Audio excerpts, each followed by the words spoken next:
numbered solution and then apply it to a practical example.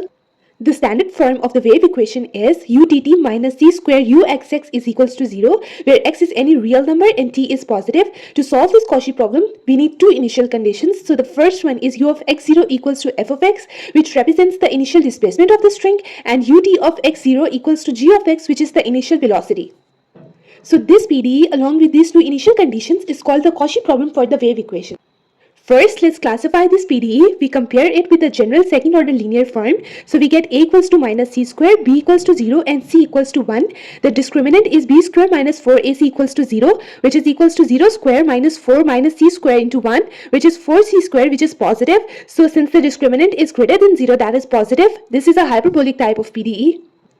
To simplify it into its canonical form, we use its characteristic equation, which is dt over dx equals b plus minus square root of b square minus 4ac divided by 2a. Since we always, the a is the coefficient of uxx and c is the coefficient of udt, and in the characteristic equation, we always put the second variable on the in the top in the numerator and the first variable in the denominator. So it is dt over dx rather than dx over dt.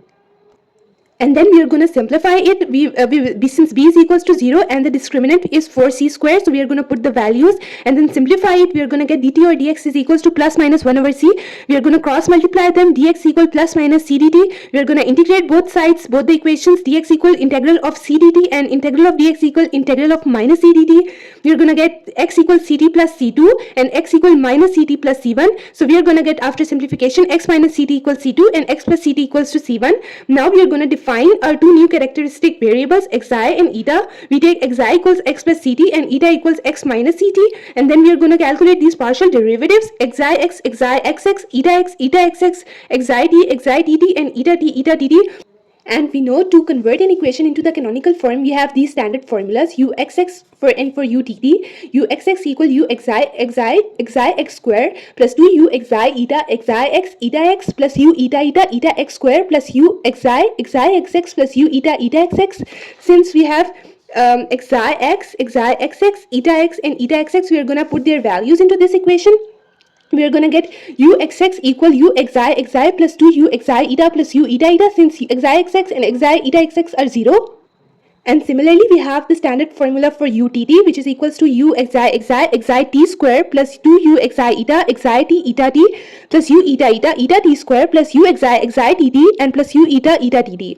Since xi tt and eta tt are 0, we are going to put the values. We are going to get utt. Then we are going to get the equation 2 and 3 into the equation 1, which is this one, utt equals utt minus c square uxx equals to 0. We are going to simplify it and we are going to get the canonical form of the wave equation, which is u xi eta equals to 0. Since it was a hyperbolic type PDE, so we are going to get the canonical form in the form of u xi eta. Now, in order to form the general solution, we are going to integrate twice. First, with respect to xi, treating eta as a constant, so we are going to get u eta equals to f of eta, because we are gonna integrate with respect to xi. The constant of its integration would be in the form of the other variable, which is eta, and then we are gonna integrate with respect to eta, keeping xi constant. So now this time the function, the constant of integration would be in the form of xi, and then since integral of f of eta d eta is another function of eta, so we say it eta psi of eta, and then our general solution becomes u is equals to phi of xi plus psi of eta. We are going to substitute back the values of xi and eta, which were xi equals x plus ct and eta equals x minus ct.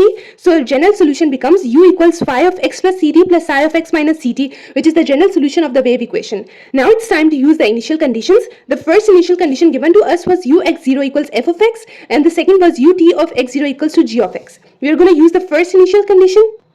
So we put this initial condition into our general solution. So we are going to replace u by f of x and we are going to replace t by 0. So f of x equal phi of x plus 0t plus psi of x minus 0t.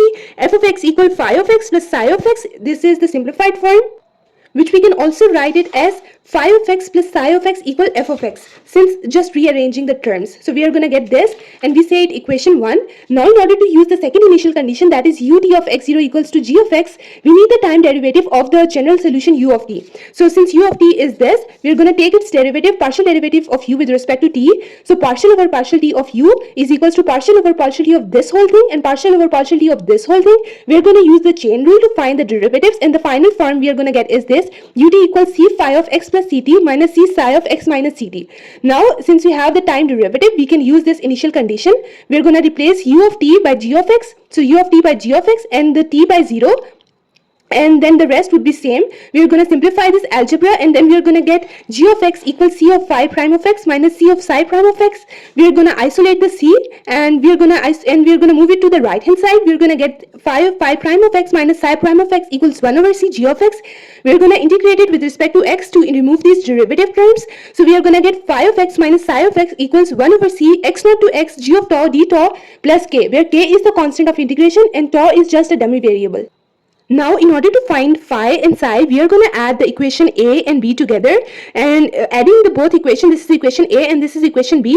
When we add them together, we are going to get the value of phi, and then when we are going to subtract them from each other, we are going to get the value of psi, which is 1 by 2 f of x minus 1 over 2 c x naught to x g tau d tau minus k by 2. Since the general solution is phi of x plus ct and psi of x plus ct, and we have just found phi of x and psi of x, we are going to replace x by x plus ct and this x by x minus ct to find phi of x plus ct and psi of x minus ct. Substituting e and f into the general solution, into the equation number 5, that is this equation, u is equals to phi of x plus ct plus psi of x minus ct. We are going to get u of xt equals 1 by 2 f of x plus ct plus 1 by 2 c x naught to x plus ct g tau d tau plus k by 2 plus 1 by 2 f of x minus ct minus 1 by 2 c x naught to x minus ct g of tau d tau minus k by 2. These constants are going to cancel out each other because of the opposite signs, and now we want to combine both of these integrals. So in order to combine these, we are going to swap the limits of this integral. So when we swap the limits, we have to put the negative sign, so that negative will make this sign positive, and then this limit is going to be from x minus ct to x naught rather than x naught to x minus ct. And then we can combine both of these limits because the lower bound and the upper bound are same. So we are going to combine them by calculus, which we are going to get from the integral from x minus ct to x plus ct g of tau d tau, and we are going to take 1 by 2c common, and similarly 1 over 2 common from both of these. Final solution is the famous D'Alembert solution of the Cauchy problem of one-dimensional wave equation, and it is the solution in the infinite domain when x varies from minus infinity to plus infinity. Now let's see this solution in action by solving this example. We have this problem here, utt equals c square uxx, and the x varies from minus infinity to plus infinity and t is positive, just like it was in this problem.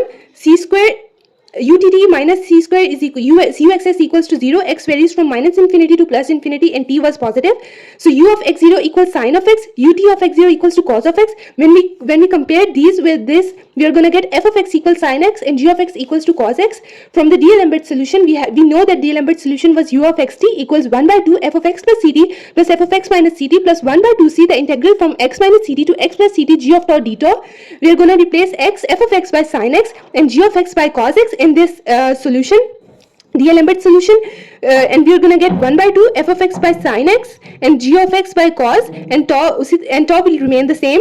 We have to recall this identity, sine of alpha plus beta plus sine of alpha minus beta equals 2 sine alpha cos beta. Since this is sine alpha plus beta plus sine alpha minus beta type of form, so we can have this 2 sine alpha cos beta. Here alpha is equals to x and beta is equals to ct. The two are going to cancel out each other, and we are going to have sine x cos ct plus 1 by 2c sine x plus ct minus sine x minus ct. Now this is we derived this from the we took the integral of cos tau, we get sine tau, and then we have applied the limits, sine of upper limit and minus sine of lower limit, and then we have to recall this identity, sine alpha plus beta minus sine alpha minus beta, which is equals to 2 cos alpha sine beta. Here alpha is equals to x and beta is equals to ct. We are going to cancel these two out, and then we are going to get the final solution.